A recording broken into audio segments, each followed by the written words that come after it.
Hello दोस्तों, स्वागत है आपका आज की हमारे नए क्लास में। बीएससी सेकेंड सेमेस्टर में हम आपको मैथ पढ़ा रहे थे और साथ में हमारा चैप्टर चल रहा था डिफरेंशियल इक्वेशन। ये आपकी पहली बुक की यूनिट नंबर 3 है और इस चैप्टर में हम आपको इस पूरी यूनिट में ये पहला चैप्टर आपका कंप्लीट हो चुका है।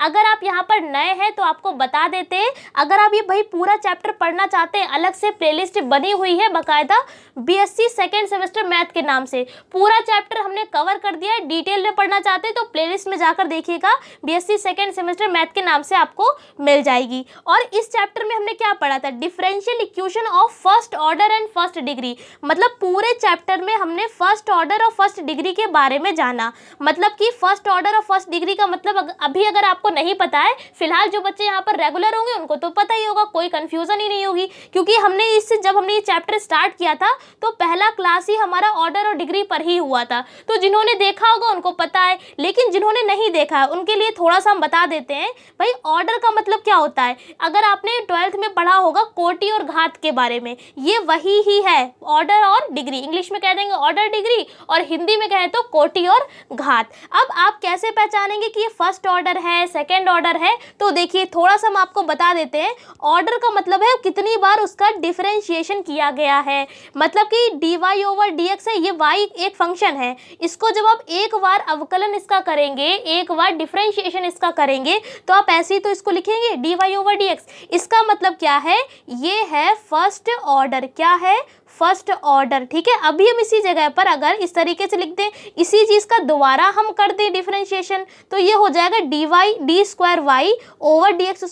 तब आप इसको क्या कहेंगे? तो भाई ये हो जाएगा सेकेंड ऑर्डर। समझ में आया? मतलब कितनी बार डिफरेंशिएशन किया गया है वही उसका क्या कहलाएगा? ऑर्डर कहलाएगा। अब बात आती है डिग्री की। तो डिग्री का भी मतलब होता है कि जो भी आप देख रहे हो उसकी पावर आपको देखनी पड़ेगी। जो भी डेरिवेटिव आपका है, हाईएस्ट डेरिवेटिव, उसकी पावर देख लीजिए। अगर हम इसकी डिग्री की बात करें तो इसकी पावर कुछ नहीं है तो क्या है? 1 है। तो इसका मतलब क्या हो जाएगा कि ऑर्डर तो ये फर्स्ट था ही और डिग्री भी इसकी क्या हो जाएगी? First degree. ठीक है, तो इसका मतलब क्या है? फर्स्ट ऑर्डर और फर्स्ट डिग्री। मतलब कि पहले चैप्टर में हमने केवल इस तरीके के सवालों को पढ़ा। और अगर भाई आपको नहीं पता है तो जान लीजिए पूरे चैप्टर में 7 मेथड हैं कुल मिलाकर, और सातों मेथड को हमने बहुत डिटेल में पढ़ाया है। और जो भी प्रैक्टिस वाले क्वेश्चंस थे तो वो भी हमने आपको टेलीग्राम पे प्रोवाइड करा दिए थे। तो कुछ बच्चों ने प्रैक्टिस करी होगी, जिन्होंने करी है काफ़ी अच्छी बात है, और जिन्होंने नहीं करी है भाई वो भी कर ले, ताकि जब आपके एग्जाम है तब आपको प्रॉब्लम ना हो।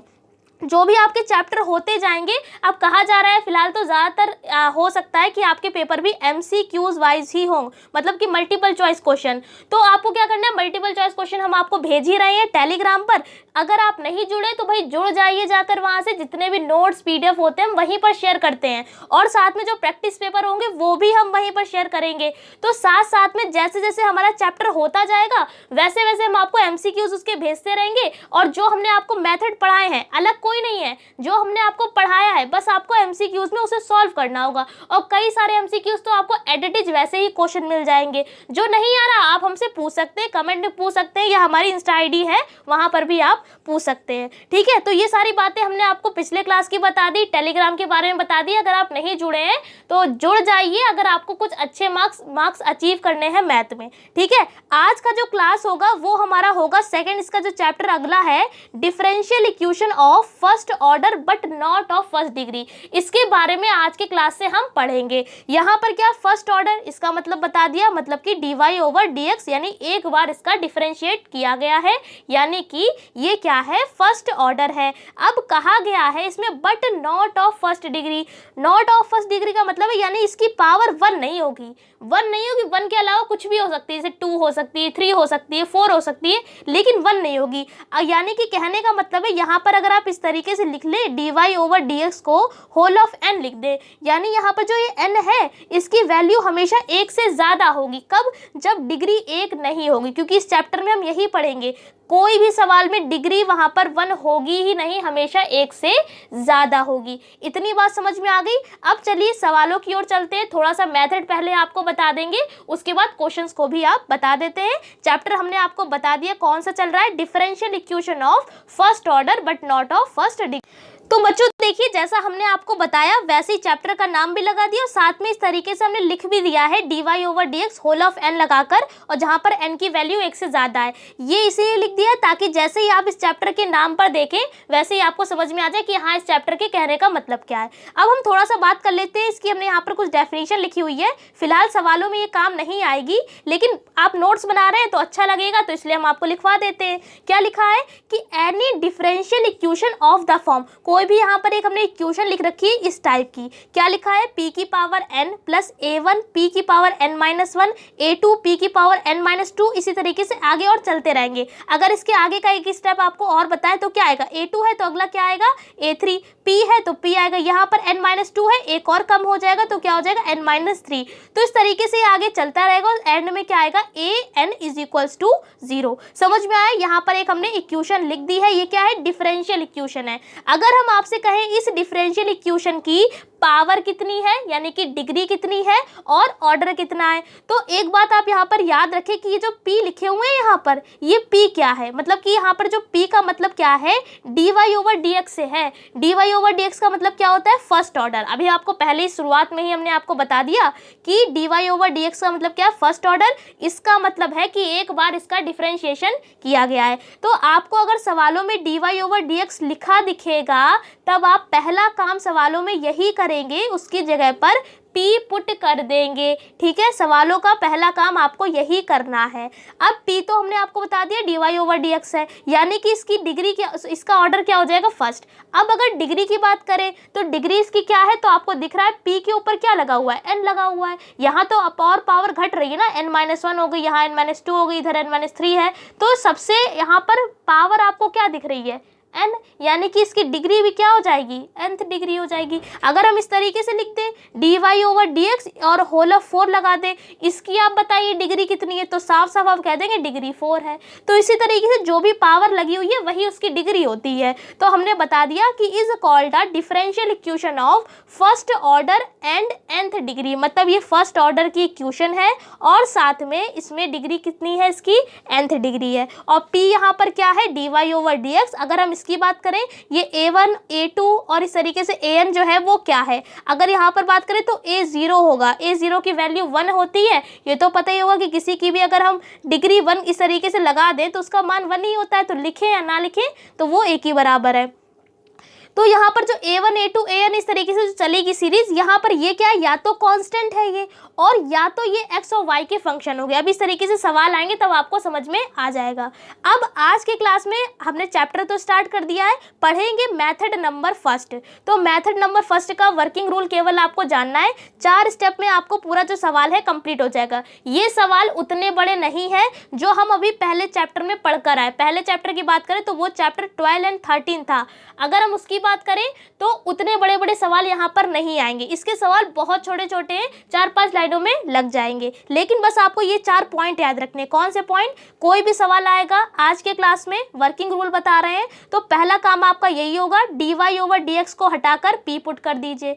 उसके बाद आपको क्या करना होगा, फैक्टर करना होगा। फैक्टर जैसे आपने 6th क्लास में तो सीखा होगा फैक्टर करना, 6 में आपने लगाया होगा, 10th क्लास में बहुत सारे फैक्टर आपने किए होंगे। तो ये सारी चीज़ें आप छोटे क्लास से करते आ रहे हैं। तो फैक्टर अगर नहीं आता है तो हम पहले सवाल में आपको बता देंगे, समझ लीजिएगा, आ जाएगा। ठीक है, तो सेकंड स्टेप आपका हो गया फैक्टर करना होगा और वहाँ से आपको p की वैल्यू निकालनी होगी। ठीक है, लिखा है अगले स्टेप पे हमने कि solve the factorise equation from previous last method, मतलब कि क्या कहा गया है कि आपको यहाँ से p का मान, जैसे हम फैक्टर करते हैं तो कुछ ना कुछ मान निकल कर आता है ना, तो वहाँ पर p चल रहा है तो आपकी p की वैल्यू निकल कर आएंगी। फिर हम सवालों को कहे सॉल्व करेंगे, बाकी के जो हमने पीछे मेथड पढ़ रखे थे, जो पहले चैप्टर में हमने 7 मेथड पढ़े हैं, उन्हीं में से कोई ना कोई एक मेथड लग जाएगा। ज़्यादातर वेरिएबल सेपरेबल लगता है या होमोजीनियस फंक्शन लगता है, तो उन्हीं में से कोई ना कोई मेथड लग जाएगा और आपके सवाल हो जाएंगे। फिर लास्ट में हमने क्या लिखा है कि write down the result in close bracket in the form of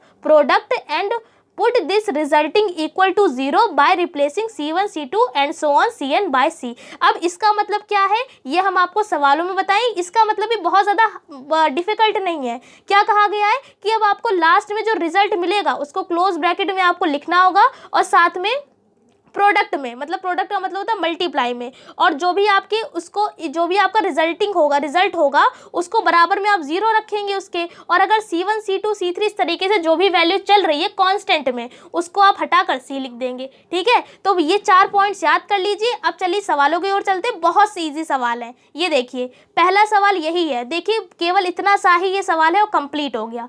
कैसे किया समझिए, क्या हमने यहाँ पर किया है। सबसे पहले ये क्वेश्चन लिखा हुआ है, पूरा क्वेश्चन आपका लिख कर आएगा सॉल्व द डिफरेंशियल इक्वेशन, और ये आपने लिख दिया। क्या लिखा है, p² माइनस का 5p प्लस का 6 इज इक्वल्स टू 0। जब भी आपको p की फॉर्म में कोई भी सवाल मिल रहा है आप समझ जाएंगे कि ये इस चैप्टर का है, और साथ में आपको ये p अगर dy/dx है तो आप इसकी जगह p पुट कर देंगे, लेकिन यहाँ पर अभी हम आगे सब पुट भी करेंगे, ध्यान रखिएगा इस चीज़ को। ठीक है, सबसे पहला काम आपका क्या होगा, फैक्टर करना। फैक्टर कर देते हैं। तो यहाँ पर भाई फैक्टर हमने क्या किया है, इसके फैक्टर आ जाएंगे p-3 और p-2 इज इक्वल टू 0। भाई ये कैसे आ गया, नहीं पता है, एक इस सवाल में हम आपको बता देते हैं तो आपके समझ में आ जाएगा। फैक्टर का भाई मतलब क्या होता है, आप तोड़ देते हैं। जैसे कि अगर हम यहाँ पर आपको, अगर हम छोटे क्लास की बात करें तो छोटे क्लास में पता है क्या सिखाया जाता है, 6th-7th क्लास में ये सिखाया जाता था कि आपको ऐसे टेबल से मल्टीप्लाई करनी है कि 6 आ जाए, यानी कि मल्टीप्लाई करने पे 6 आना चाहिए। ओके, अब यहाँ पर क्या लगा हुआ है, प्लस, और उसी टेबल से प्लस करने पर 5 आना चाहिए।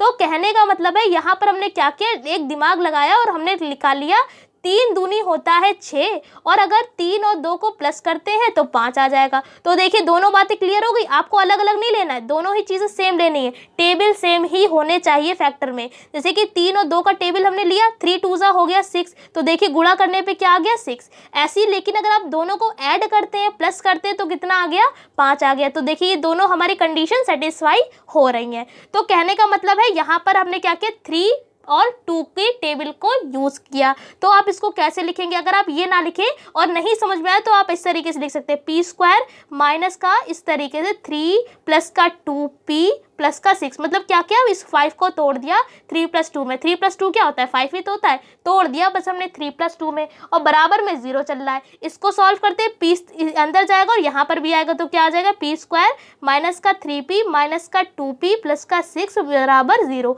यहाँ पर जब ये माइनस जाएगा तो ये भी माइनस का हो जाएगा, ये भी माइनस का हो जाएगा। अब क्या करेंगे, कॉमन ले लेंगे। देखिए इसमें दोनों में से क्या कॉमन मिल रहा है, p, तो p कॉमन ले लिया। तो अब यहाँ पर क्या बचेगा, एक p तो बाहर निकाल लिया, क्या बचा, केवल p और माइनस का 3 इतना बचा।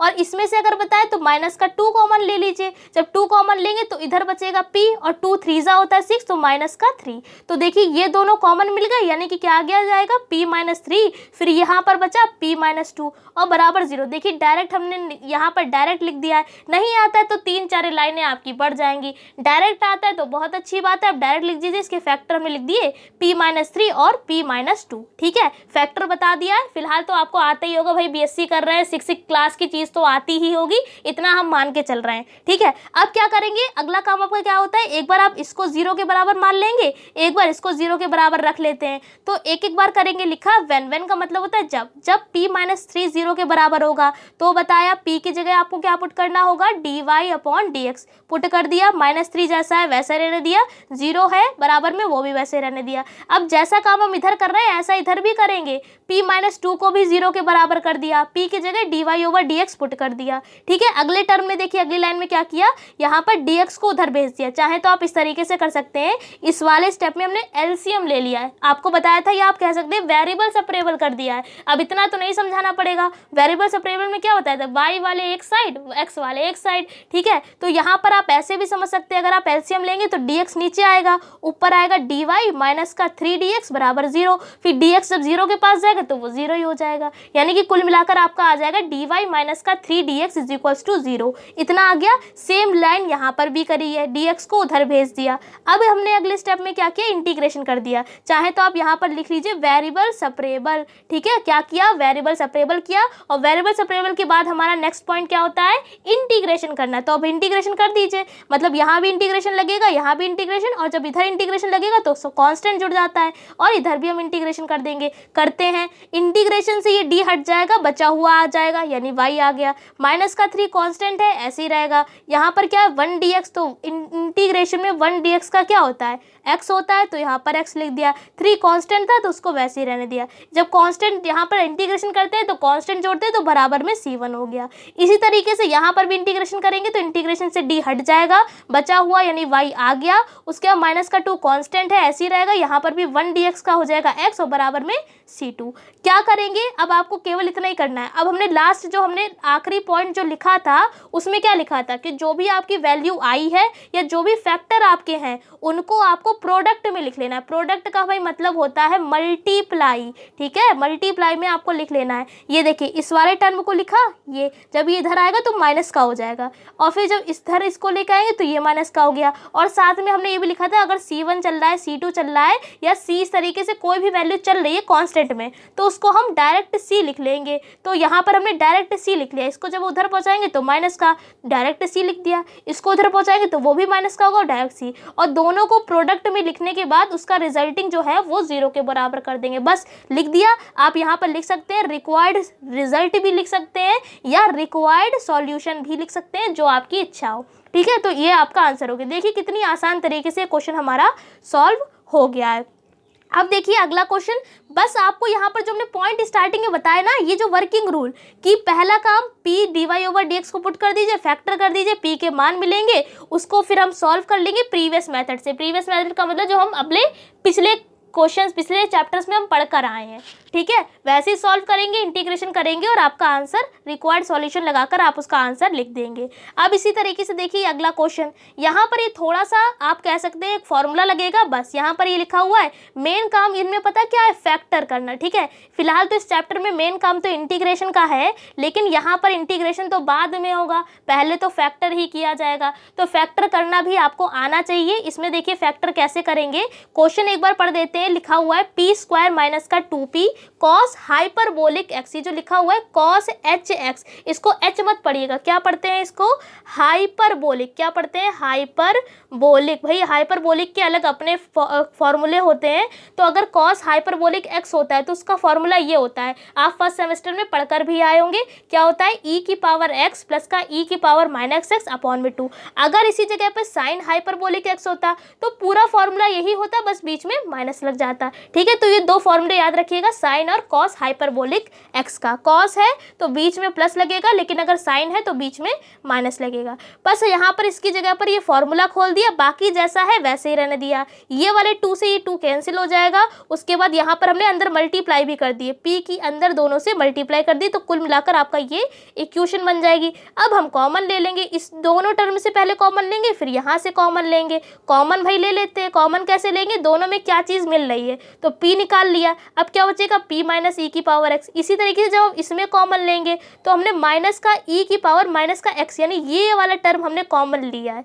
कॉमन लिया तो अंदर देखिए क्या बचा, केवल इधर p बचा, क्योंकि ये तो भाई हम बाहर ले चुके थे। अब इधर देखिए क्या बचा, इधर तो ये है ही नहीं, तो ये बटे में आ जाएगा। किस तरीके से, इस तरीके से आ जाएगा 1 अपॉन में e की पावर माइनस x, इस तरीके से आएगा। जब आप इसको ऊपर पहुंचाएंगे तो ये पावर प्लस की हो जाएगी, तो हमने यहाँ पर डायरेक्ट लिख दिया है e की पावर x, ठीक है। जो ये क्या होगा, इसके अपॉन में आएगा, तो पावर जब ये ऊपर जाएगी तो प्लस की हो जाएगी। तो इस तरीके से हमने कॉमन ले लिया। ऐसा करने से क्या हुआ, एक फैक्टर हमें मिल गया, लिख लिया। अब ये बचा हुआ था इसको लिख लिया बराबर में 0। फिर वही काम है, एक बार इसके संग 0 लेंगे, एक बार इसके संग 0 लेंगे, ले लिया दोनों के संग।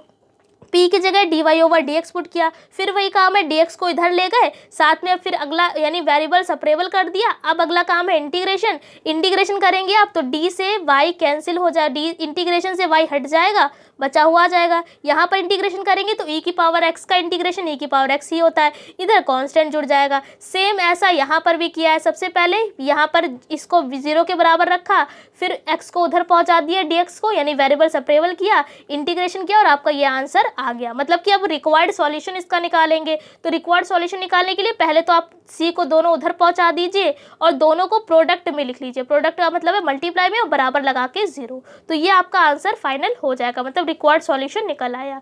इसी तरीके से देखिए कई सारे हमने क्वेश्चन यहाँ पर लगा रखे हैं, बस आपको मेन काम फैक्टर करना आना चाहिए और इंटीग्रेशन आना चाहिए। इसमें देख लीजिए क्या किया है, इसमें भी फैक्टर किया है। आप यहाँ पर कुछ नहीं है तो क्या है, 1 है, तो 1 को हम क्या लिख सकते हैं, 3 - 2 करेंगे तो कितना आएगा, 1 ही तो आएगा।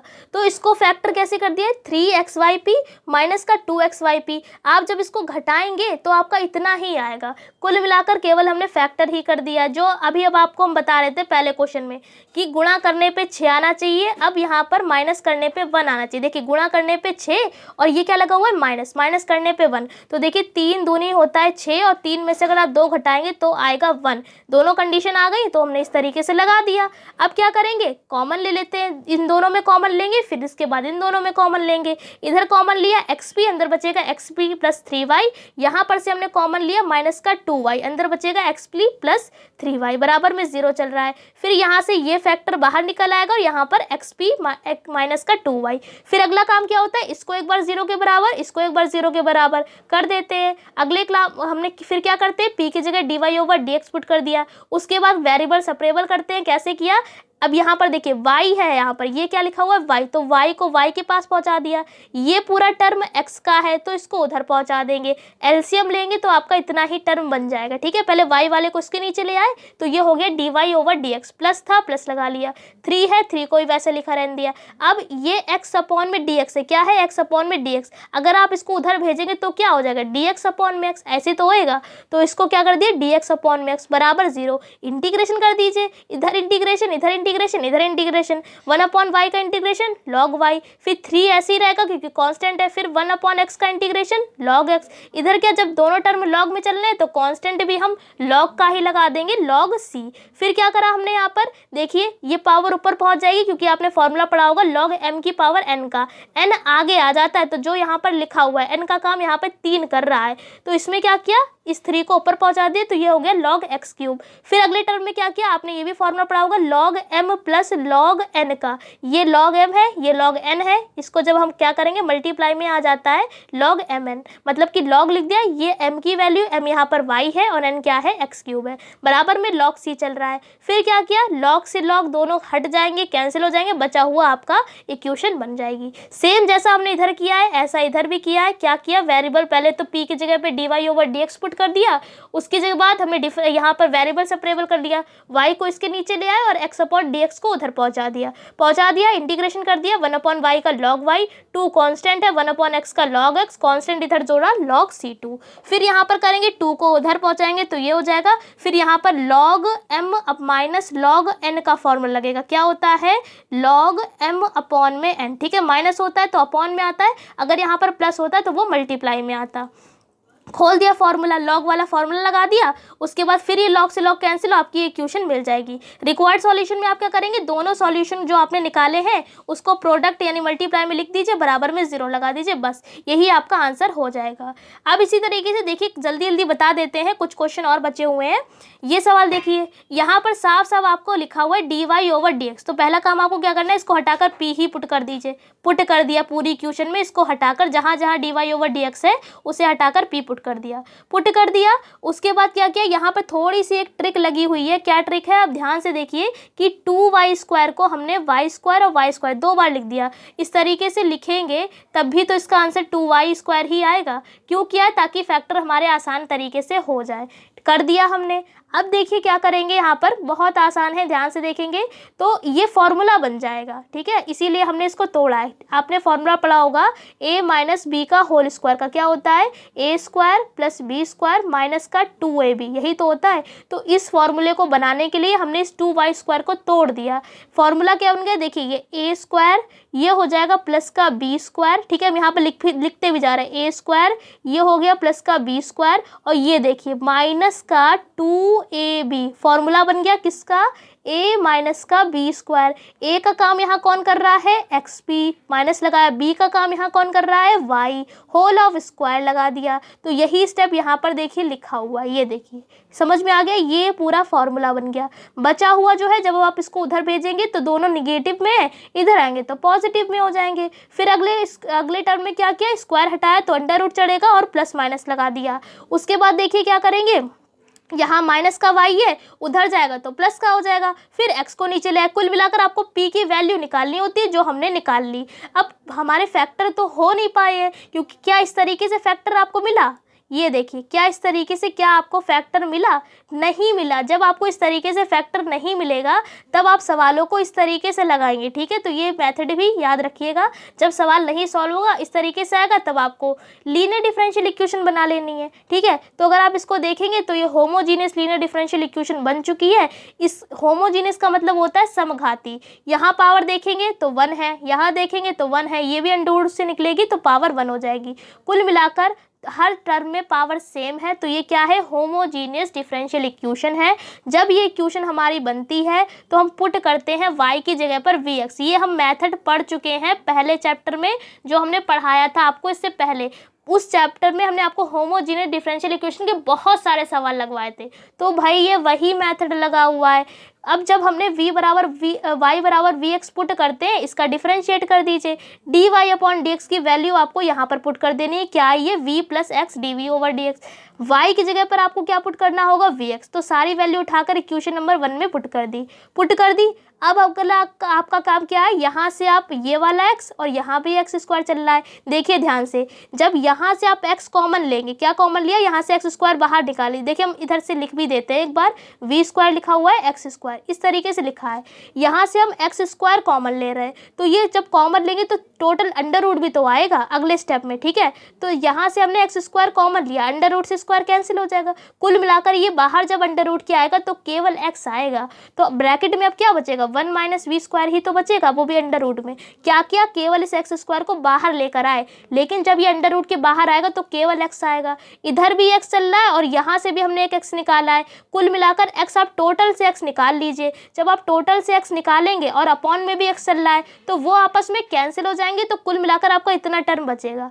इधर भी चल रहा है, इधर भी चल रहा है, वो आपस में कैंसिल हो जाएंगे। उसके बाद ये बचा हुआ आपका आ गया। अब आपको क्या करना है? वेरिएबल सेपरेबल कर दीजिए। ये v वाला टर्म इसके नीचे आ जाएगा, ये x dx उधर पहुंचा दिया और साथ में इंटीग्रेशन भी कर दिया। साथ में देखिए इंटीग्रेशन लगा दिया, इधर भी लगा दिया। ये इंटीग्रेशन आपने पढ़ा होगा 1 में, यहाँ पर लिख देते हैं अगर आपको नहीं पता है, 1 में under root a² - x² dx, ठीक है। इसका इंटीग्रेशन क्या होता है? इसका इंटीग्रेशन होता है साइन इनवर्स x/a, एक कांस्टेंट जोड़ देते हैं। तो अगर आपको ये इंटीग्रेशन नहीं पता है, अंडर रूट में अगर अपॉन में a² - x² होता है तो वो इंटीग्रेशन किसका होता है? साइन इनवर्स x/a का। एक का काम यहाँ पर 1 कर रहा है तो यहाँ 1 आ जाएगा। तो यहाँ पर साइन इनवर्स x नहीं, यहाँ v चल रहा है तो v हो जाएगा। 1/x का इंटीग्रेशन log x, फिर उसके बाद log c है तो कांस्टेंट जोड़ा है, ये ऐसे ही रहेगा। प्लस माइनस क्वेश्चन में चल रहा था तो हमने यहाँ पर कांस्टेंट में भी प्लस माइनस ही चला रहा है। v की वैल्यू पुट कर दी y/x, क्यों? क्योंकि y बराबर हमने क्या माना था? vx। अगर यहाँ से आप v की वैल्यू निकालेंगे तो x नीचे पहुँच जाएगा, तो v की वैल्यू क्या मिल जाएगी? y/x ये वैल्यू हमने पुट कर दी और यहाँ पर log m/n का फॉर्मूला, log m+n का फॉर्मूला लगा दिया तो ये इनटू में आ जाएगा। तो कुल मिलाकर आपका ये आंसर आ चुका है। इस क्लास में कई सारे हमने आपको क्वेश्चन बता दिए, बहुत हार्ड क्वेश्चन नहीं है, 3-4 लाइनों में आपके लग जाएंगे। अगर आपका पेपर MCQs जैसा आता है, मतलब मल्टीपल चॉइस पेपर आता है, तो ये क्वेश्चन आप सब बहुत आसान तरीके से लगा लेंगे 2-3 लाइनों में ही। बस मेन काम इसमें यही है कि आपको फैक्टर आना चाहिए और दूसरी चीज़ क्या है? इंटीग्रेशन आना चाहिए, ठीक है। वैसे ये सवाल बहुत आराम से लग जाएंगे। तो इस क्लास में इतनी रखते हैं। इसकी PDF आपको टेलीग्राम पर मिल जाएगी, तो अगर आप वहां नहीं जुड़े हैं तो जुड़ जाइएगा जाके, डेप्थ स्टडी चैनल नाम से वहां पर बना हुआ है। कैसे लगी वीडियो कमेंट करके बताइएगा। कोई डाउट है या कोई क्वेश्चन, कोई क्यूरी है, नहीं समझ में आ रहा है तो भाई पूछ सकते हैं कमेंट करके भी। तो इस क्लास में इतनी रखते हैं, अगले क्लास में इस चैप्टर के और मैथड नंबर 2 की ओर चलेंगे। तब तक के लिए जय हिंद।